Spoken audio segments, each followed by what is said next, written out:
মালয়েশিয়ায় থাকা বৈধ কাগজপত্রহীন বাংলাদেশিদের বৈধতা দিতে কূটনৈতিক তৎপরতা অব্যাহত রয়েছে।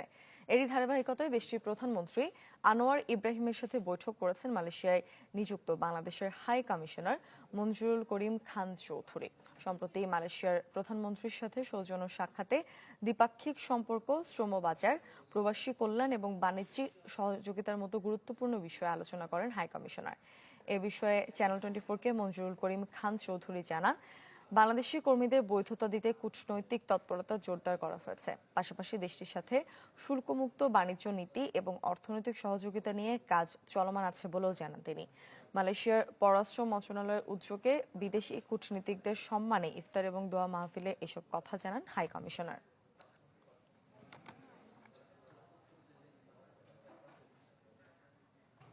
দেশের মানুষকে প্রতিদিন সুরক্ষিত রাখার প্রত্যয় নিয়ে সেফটি কেবলস সহ এলো সেফ সিলিং ফ্যান।